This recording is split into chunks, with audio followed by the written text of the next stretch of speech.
Cashflow Diary Podcast, episode 298. Welcome to yet another exciting episode of the Cashflow Diary Podcast, the podcast that teaches you insider tips, tactics, and strategies for creating leverage streams of cash flow into your life. Learn from top-performing entrepreneurs, business owners, investors, and thought leaders from across the globe as they share their secrets to success. Like what you learn on this and other Cashflow Diary podcast episodes? Go to learninvestingnow.com and sign up to receive powerful tips and information that will help you succeed as an entrepreneur and investor.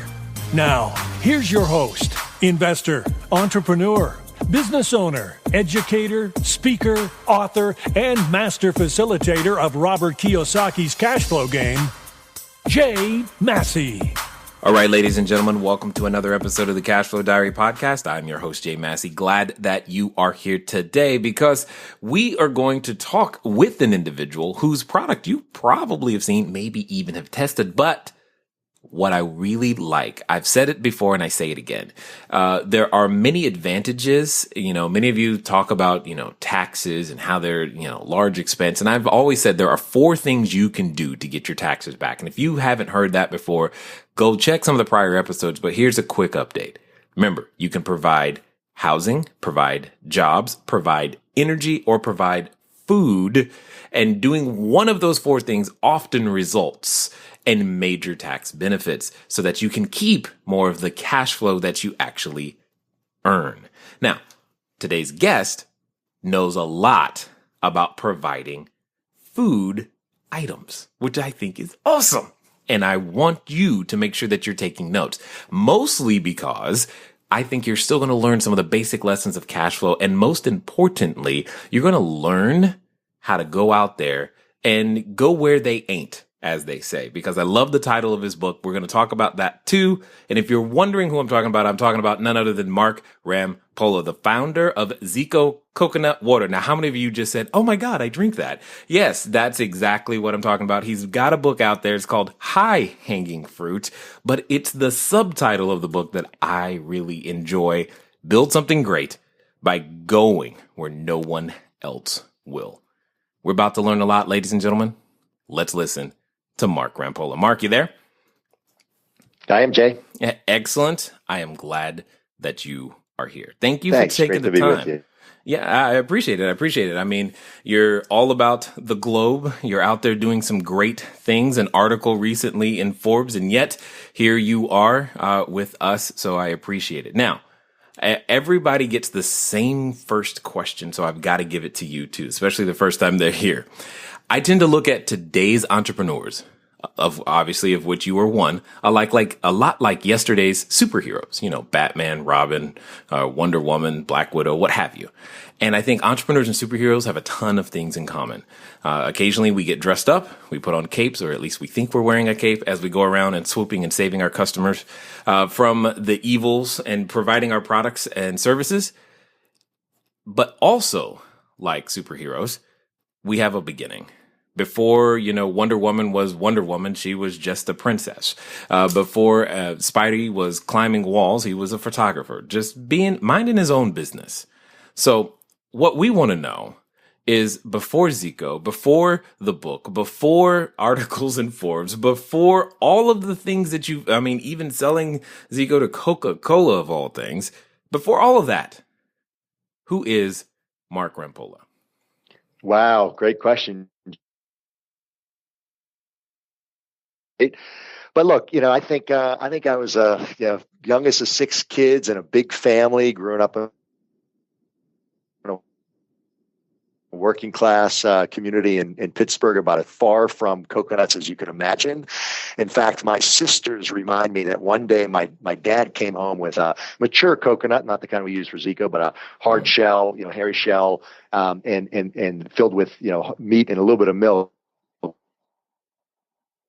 I remember to this day thinking there was a little man trapped in that thing because it looked like 2 eyes and a mouth. So I think I grew up with a fear of coconuts more than anything. And, probably maybe like Peter Parker as a photographer, one of the sort of most formative experiences in my life was as a Peace Corps volunteer. here in Central America right after college. So Wow. in no way did I ever expect I would be an entrepreneur of any kind, and certainly not a beverage or coconut water one. That's interesting. Okay. That there's so much in that journey that I want to know more about. So Sure. when it comes down to it, though, all of us have what I like to call a superhero moment. It's that moment from where we're starting, who we are, and then we realize we have a superhero ability that we want to actually share with others. Tell us a little bit about that transition for you. Yeah, I think that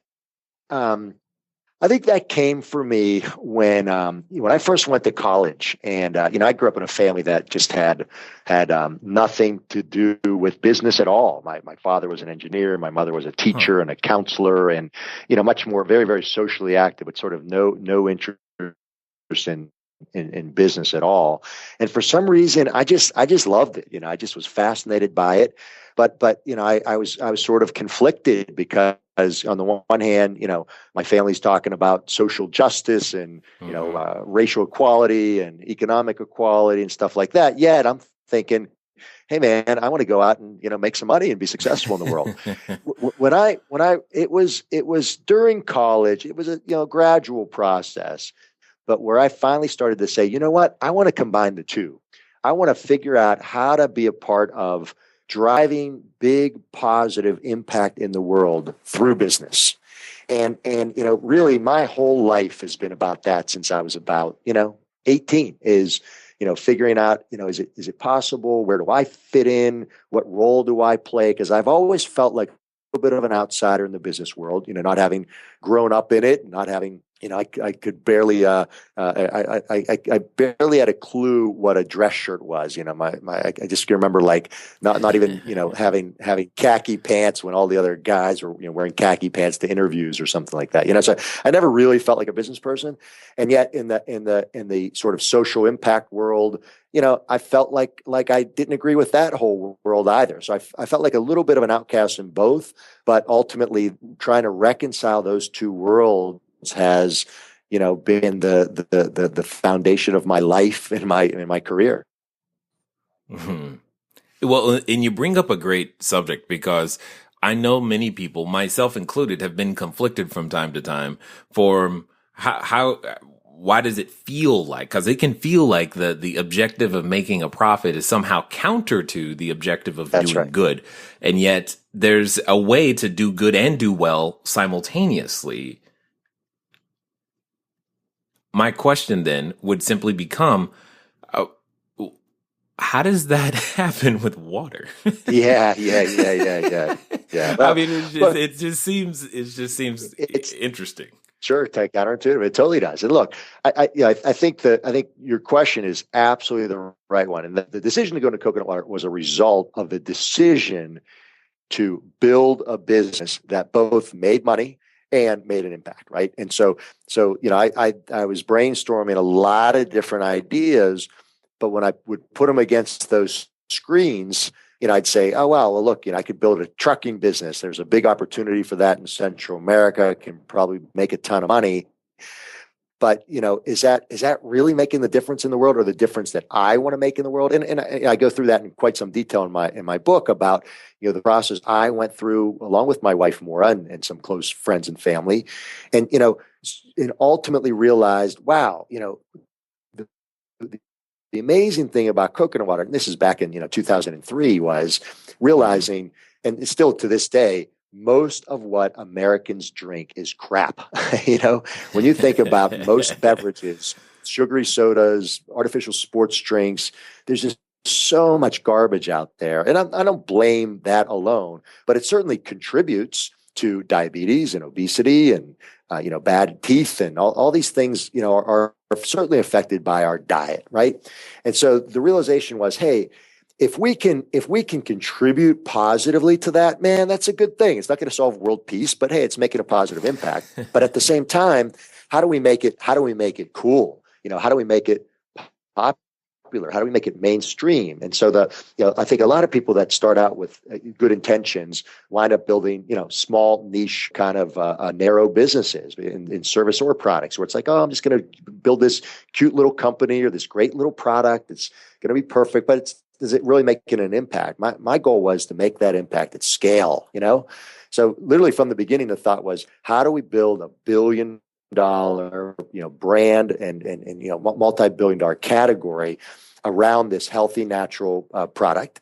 And how do we also make an impact from where we source it, right? Because, my wife and I had spent a lot of time in Latin America and recognized that, hey, everywhere needs jobs. But at that time, close to our heart was the need for jobs in, Central America. And believe it or not, that has a direct security impact on the U.S., right? When people have jobs in Central America, we have less immigration problems, right? So Right. all that thought process was from the beginning. And it was just who we are. So the coconut water became a way that we could sort of manifest this goal that we wanted to make and Okay, make so money. this brings up a question because you sound a lot alike. Some of the decisions you guys are making are very similar to how we made decisions as it relates to real estate. Because I've often told people that I don't necessarily like real estate. I like the benefits of real estate. I like being able to provide jobs and take care of people. I mean, if spoons could give the same benefits, I'd be doing spoons, but spoons don't. Is that similar? Okay, I was going to say, is that similar to what you're talking about?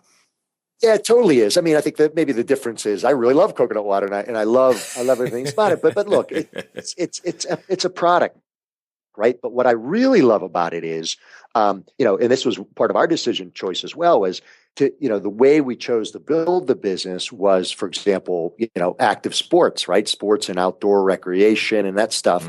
That's right up my alley. So for 10 years, my weekends was, hey, I'm going out to a triathlon or a biking event, and you know what? And when maybe I'm participating in it, but I got me or some staff or giving product away there. We're hanging out with cool people. We get to be part of this whole kind of natural food, movement, and I'm sure it factors into your choices about what you do in real estate. I mean, I'm sure you've got places you could figure out a way to make money in some places that you might not want to be part of that community, and that's certainly what it was for us. Got it. Yeah, no, that I get it completely, and it makes 100% sense. So I find it interesting that, well, let me ask you this question, because my staff and team has at times have said we feel more like we're on a mission than we're in a business. Do you guys have that same type of thing going on? Absolutely. We had that to our core, and what I find is, without a doubt, that when a business has a mission, right, it's more than just about making money. They ultimately become more successful and, in fact, make more money, right? Because, look, your employees are a prime example, right? They're probably young, smart, aggressive, have a lot of opportunities.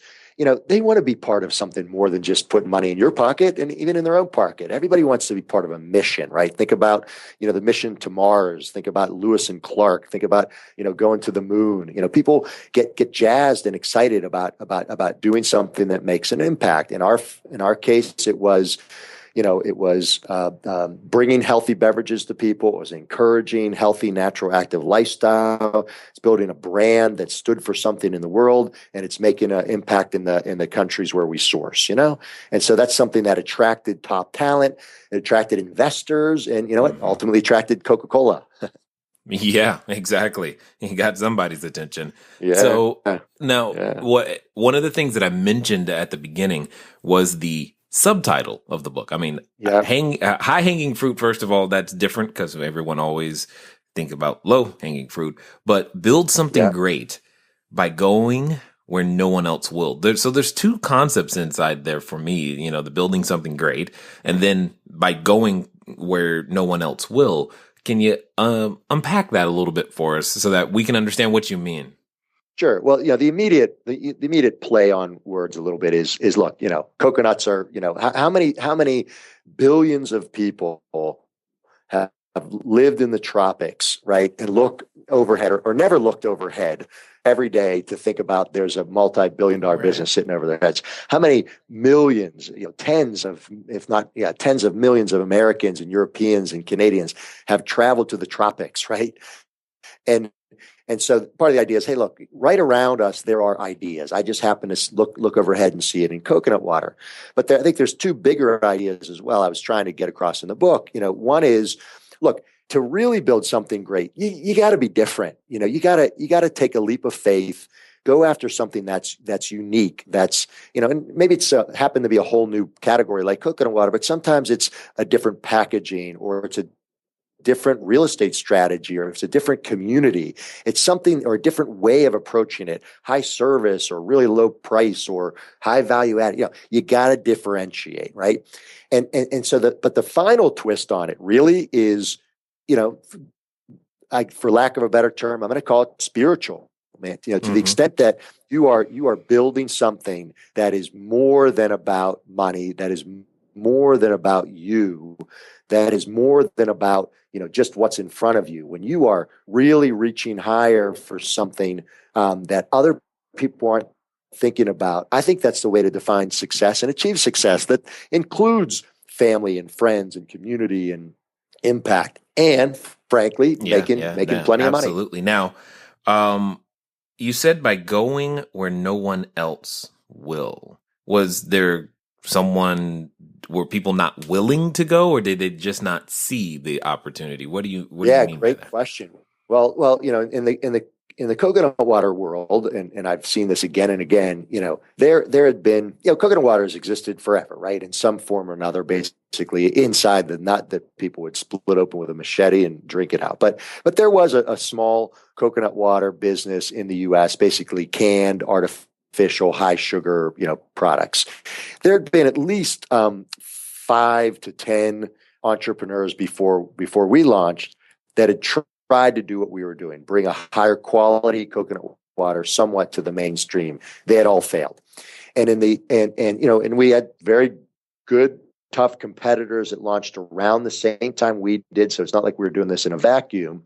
But the reality is, when you look at the beverage industry, 97% of beverages never make it over about $1 million in sales. And nobody makes money if you're only $1 million in sales.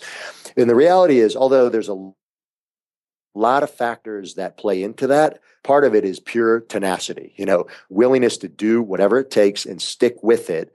Because, look, it took us 5 years to get to the point where we had decent confidence that we could pay our credit bills and pay our mortgage bills, right? I wish I had read what you have. Yeah, I'll get into that. Yeah. But in hindsight, I could have done a lot of things differently. But basically, and even by that point, 5 years later, I was making less money than I made in a corporate job, right? But after that, it was really a full 9 years until we really started to see a really, really good financial return. How many people are willing to wait that long? And so part of it is sometimes if you really, really want to go after something, then you're going to go after it until you win, and that may take a decade or more. Okay, this is awesome. So you just said something. You said a lot of things that I think many entrepreneurs of all sizes and ages need to hear, because there can be the perception that, oh man, in 6 months from now, everything's going to be great, and they just started today. That's right. You said nearly a decade. So it only took you 10 years to be an overnight success. Right. Exactly. So you've got lessons. Specifically in that first 5-year period, what I want to know is, what do you now know that you wish you knew during that 5-year period? Because there could be someone right now in the middle of their 5-year period that you could rescue. Okay. Well, whether you're in the 5-year period, 30-day period, your first day period, what's really cool about the answer you're about to hear is it's going to set your expectation properly. Speaking of setting expectations, here's something I'd like to set for your expectation. I want to give you a copy of my book, Cashflow Diary, 10 Steps to Creating Wealth in Any Economy. Why? Because it will set your expectation properly for what you might expect as you get started in your journey. Just go over to cashflowdiary.com/free book. Again, cashflowdiary.com/free book. Put in name and email, and we'll send you a PDF copy immediately. And for those of you who like, the audio kind, you get a special discount as well. Just go through the same process over at Cashflow Diary at cashflowdiary.com/free book, cashflowdiary.com/free book, and you'll be able to get started. Now, let's listen to how Mark is going to rescue you. Yeah, look, so a couple things. The one I'd say is to your point earlier, right? If you are really on a mission and committed to, changing the world in this way, and that this is what you are meant to do, then you know what? As long as you pay your bills, put some food on the table, does it really matter? Do you really need that? That new car, that big trip, those crazy expenses, right? Of course, we all want them, but do you really need them? And I think to the extent that entrepreneurs can delay their wants and desires and focus on, the impact they want to make, that absolutely correlates with success, right? Now, there's always that question of, hey, when do you give up? When do you know you're on a dead end? You got to be rational, right? We had really good feedback. So consumers were telling us they loved Zico out of the gate, right? Unfortunately, there just weren't quite enough of them. And we learned, and there's ways that you can sort of accelerate things. But we had enough good feedback to know that we were on to something. Two additional things I learned is, one, in that business, and depending on the business you're in, it does take some money to make money, right? I mean, you from what I understand about your story and many others, you had incredible success starting with very, very little, right? There's ways to do that, and I applaud people that can do that. But in a lot of businesses, it takes a little bit of money, and sometimes a lot of money to get going, right? So, and I wish I didn't have them, but it would have been nice to have a little bit more money out of the gate. But I'll tell you something. It's not a requirement. If there's one mistake I made, I came in with a corporate mindset. I was a corporate guy. I ran a pretty big business. And in a corporate world, it's easy to say, hey, hire top talent, spend some money, do the market research, do all this garbage that you don't need to do. So I easily spent, no joke, Jay, I spent a couple $100,000 that I brought in from investors that I didn't need to spend, and I've seen so many smart entrepreneurs build incredible businesses with very little capital. One that comes to mind is a good friend of mine, Sarah Blakely, that built Spanx, $1 billion brand today, starting with, I think, like $5,000, something like that.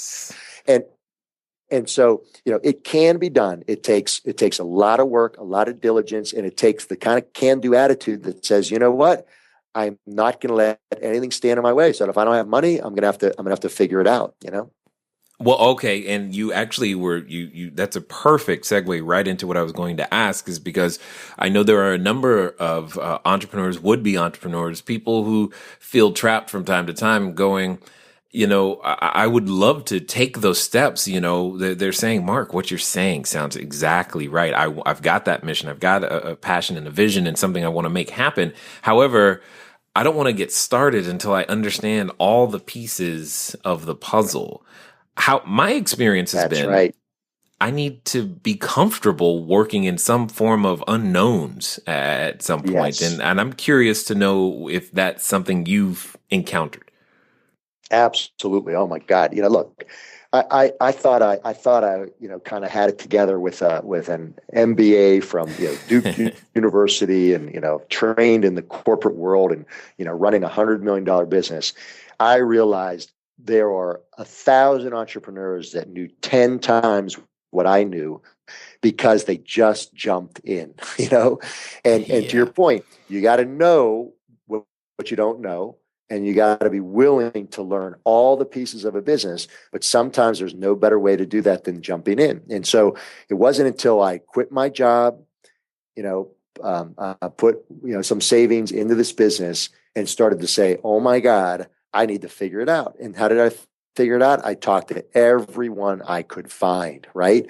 And I asked them for advice. And what I realized is generally, smart, successful, decent humans will give advice advice, particularly to young entrepreneurs. So I talked to people that had founded beverage companies, people that were big distributors, people that were retailers. I talked to guys that were restocking the shelves of the beverage coolers, people that were driving the trucks of the beverage cooler, people that were salespeople and operations people, anybody I could find. And I was picking their brains. What can you teach me about this? I read, the history of Red Bull and Monster and vitamin water and, back to the Coke and Pepsi days. Right. And I just tried to absorb it all and would, kind of write it out. I can remember drawing out these models about the way I thought the beverage industry worked. I could do it in 2 seconds today. It took me, 3 weeks, okay, this guy produces it. This guy sends the cans in. This guy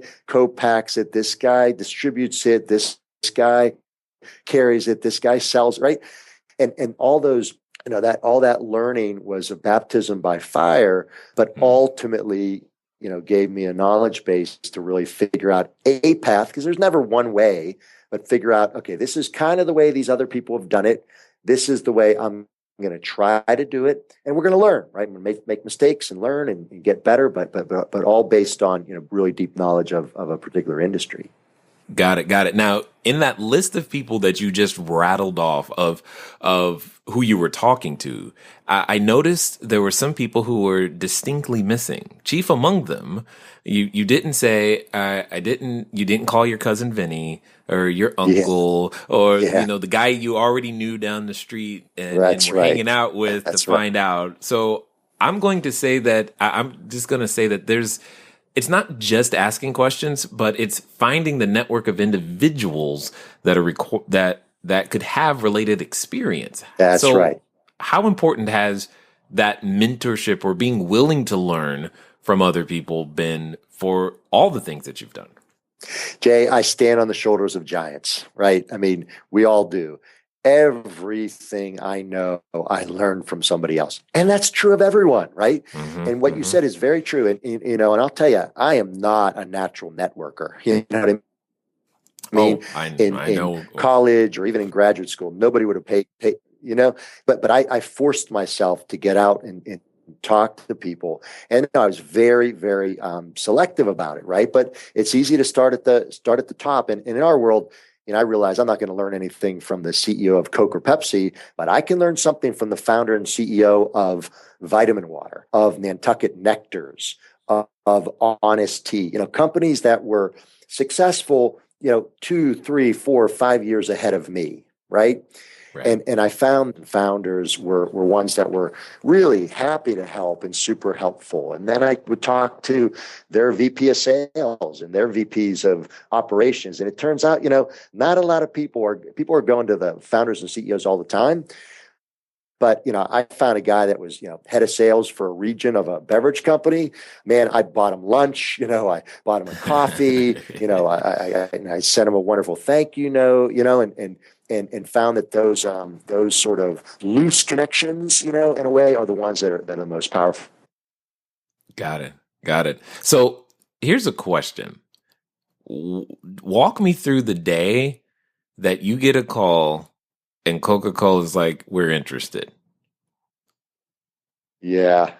Well, it's funny that happened a couple of times, and I write about it in the book in various phases. And there's kind of the interest, and then there's the deal that happened. So what I remember, my first connection to Coke came in a distributor in New York City. So the distributor we used that carried Zico and brought it into the stores had a really good track record of helping to build other brands, Vitamin Water, Nantucket Nectars, some of the other ones I mentioned. And we were fortunate to get in with them and busted our butts to make sure that Zico was successful with them. And we were small, but we were their fastest growing brand. And so when the Coke guys used to come there to kind of keep a pulse on what's new, what's hot, what's cool, and kind of what the future may hold. And so I remember meeting a Coke guy there. And he said, Mark, you're not going to believe this. Matt introduced ourselves. He said, you're not going to believe this. We just completed some research on, sort of trends in the food and beverage industries, not just beverages. And what's kind of hot, what's cool, what's likely to be the future. And Zico showed up on the map. Now, we were a business that was no more than, probably 3 million in sales at that time, probably less. And he said, can you believe this? This was supposed to represent nationwide and all the big trends, and not coconut water, but Zico showed up on the map. Can you believe that? And my response to him was, actually, yeah. And let me ask you some questions. You probably did this research mainly in New York City. And he said, yep. And I said, let me guess, you selected sort of 20 something. This was before they called them millennials, but today what you might call millennial consumers that are healthy and active. And he said, yup. And let me guess, he did research in places like Whole Foods and gyms and yoga studios and runners. And he's like, yup. And I'm like, well, that's our audience. And he's like, well, how did you know that? And I'm like, the same reason you think they're influencers are the reasons we targeted them as consumers, right? So I said, Scott, you may not want to hear this, but I wanted you to see that, and he was blown away, right? Blown away that we were thinking that far ahead, and really on that right trajectory. So that was probably 2000 and I don't know, 8, 7, maybe even 2007. So, 3 years before Coke made their first investment, and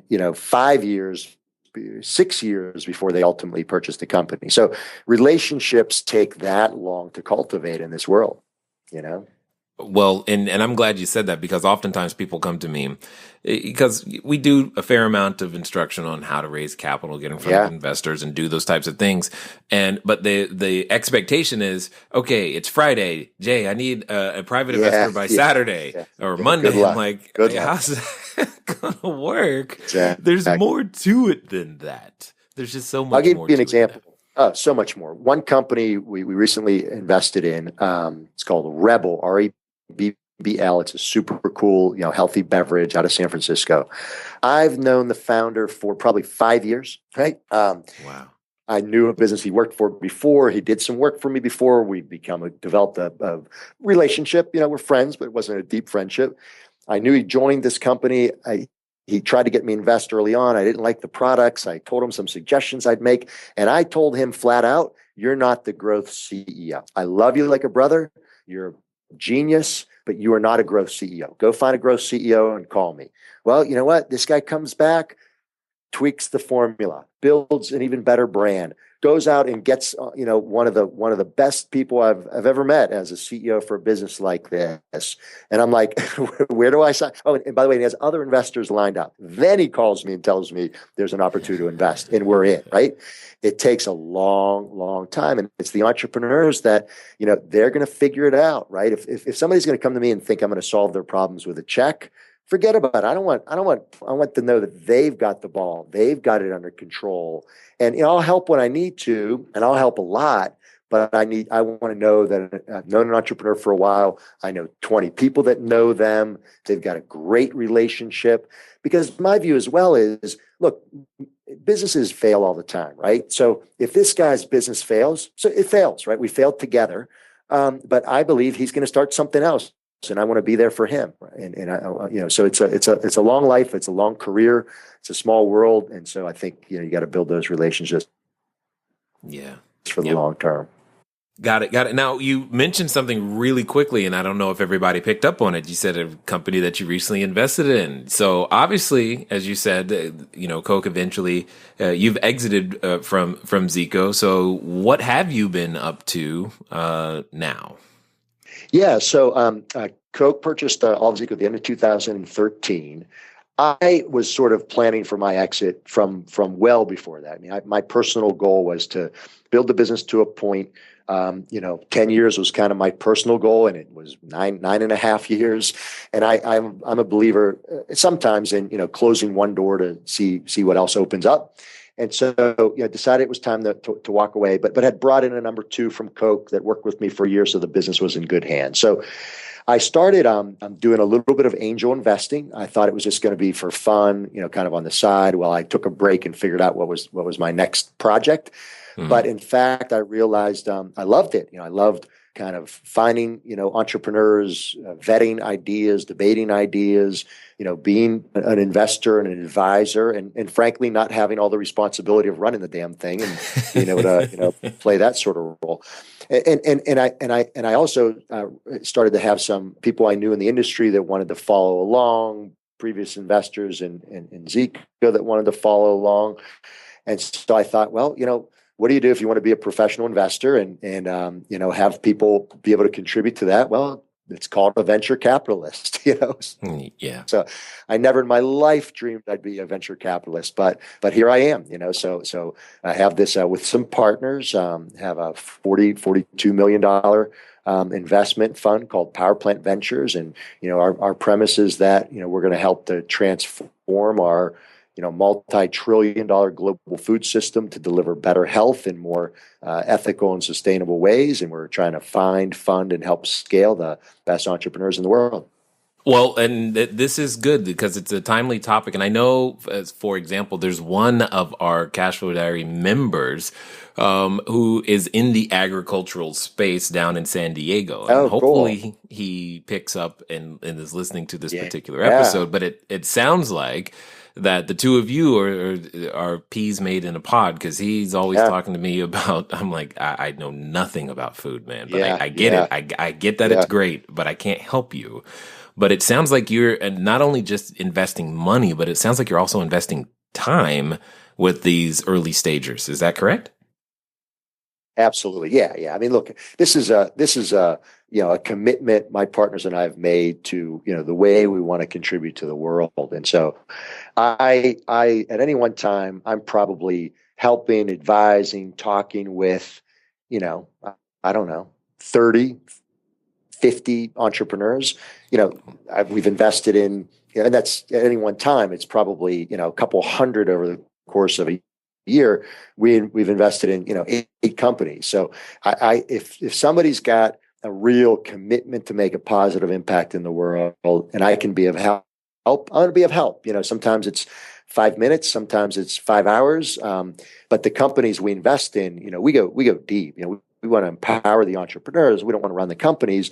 But if we need to step in and help them think about branding or strategy or team building or hiring a key executive or, entering a new channel of business or a product line, we'll dive in anywhere and everywhere to help. And I think that's what good investors do. Agreed 100%. So I've got a question for you that'll be the final question. But before we get to that, I know that a number of people have been listening and they're intrigued by the story. A number of them probably drinking Zico as we're talking, because they're on the treadmill right now. Right.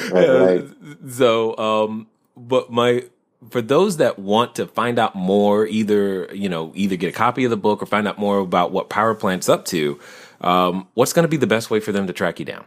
Sure. Yeah, I am a terrible social media guy, but I'll give you a couple options. One, the book High Hanging Fruit, you can order on Amazon or any of your other favorite booksellers. It's available pretty much everywhere. You can Power Plant Ventures. We're just getting a website up and running because we just got the fund up. So I think there's a placeholder at powerplantvc.com. I am LinkedIn is probably the best place to get me. Just Mark Rampolla. You'll be able to, not too many of us in the world are online. Me there. I'm not great at getting back on email, but I welcome anybody that's interested in the space, especially, and just anyone to reach me at mark@powerplantvc.com. Excellent. Okay, so now I've got to ask the question. So, many people are listening. They want to become an entrepreneur. They want to take their business to the next step. Maybe they're, trying to make that pivot, but whatever they're doing, here's what I know. Even if they're just standing in front of the superhero outfit store for the first time, trying to pick out their own cape and mask and figure out what they're going to do, they've got that voice in the back of their head, Mark. And it's a voice that I know you've done battle with time and time again. It's that voice that comes up every time we want to reach for that something that is great. And it Yes. comes up and it's loud, and unfortunately, occasionally Yes. we're related to it. Um, my question for you though is, let's pretend that this person is ready. They will do Yes. exactly what you suggest in the next Yes. 24 to 48 hours. What would you tell them to do? Yes. All right. So specifically to that issue, that nagging voice that's in all of our heads, the first thing I would tell somebody is wake up. It never goes away. Okay. It's not like you find success or you become 20 or 30 or 40 or 80 years old. That voice never goes away. The only thing you can do is recognize it and not let it have its power. And I found one particular technique to be very helpful in that. And it's called Share. limiting beliefs. I stole it from, I think it's Jack Canfield, an old time, self-help guy. Anyway, the technique is you physically write them down and you rephrase them and you turn them into powerful drivers. So for example, mine was, oh, I'm not really an entrepreneur. I'm a corporate guy that has nothing to do with entrepreneurs. I don't really have the energy and drive. That was my limiting belief. It's nagging voice in my head. Wow. I write it down, and I wrote down that I still keep with me and have them around, and handy. Wow. But I would turn that around and say, I am so blessed and so fortunate to have the energy and drive, and I've shown that again and again that I have that drive. Maybe it's not as much as other people have, but it's more than enough that I need to get this job done, right? Wow. One of my limiting beliefs was, how can I want more? I'm so happy already. I'm successful. I'm blessed. I come from a great family. I must be a greedy son of a bitch to want more, right? Wow. And I switched that around to say, you know what? I am so happy that I am, right, living in the present, even when I didn't have this. I'm so fortunate to be a generous, contributing person of means and fortune and abundance. And I'm so happy to prove that you don't have to be a jerk when you're well off, Yes. And so physically going through the exercises of writing those things down and reframing them and coming back to them all the time was super, super important for me and still is to this day. Wow. You saved the best for last there, sir. I totally appreciate everything that you've shared with us here. Well, you're the only one that's ever asked me that question, and I think it's one of the most important questions. Yeah. It takes I don't know, it could take us out. It stops, it could stop a great product, any product or service from coming to the market or stepping into the greatness that I think we were all born to be. Absolutely. I love it. So I appreciate, though, everything that you've shared with us today. And I definitely appreciate you taking the time and continuing and now passing it on by helping those lessons learned and investing in other entrepreneurs to help them do the same. And I thank you for sharing your wisdom here with us at the Cashflow Diary. Well, it's my pleasure, Jay. And I appreciate what you're doing. Because I'll tell you, just even the word in your title, cash flow, that's one thing every business person needs to understand. And so few really do, for their business and for life. So I think it's a good message. Awesome. All right, ladies and gentlemen, you know what time it is. It's time for you to move at the speed of instruction. I know this. Some of you have that nagging voice, and I think we just heard one of the best answers and solutions to it. So what should you do? Recognize it and not let it have its power. Ladies and gentlemen, it's been fun talking to you today. I look forward to talking to you soon. Until next time.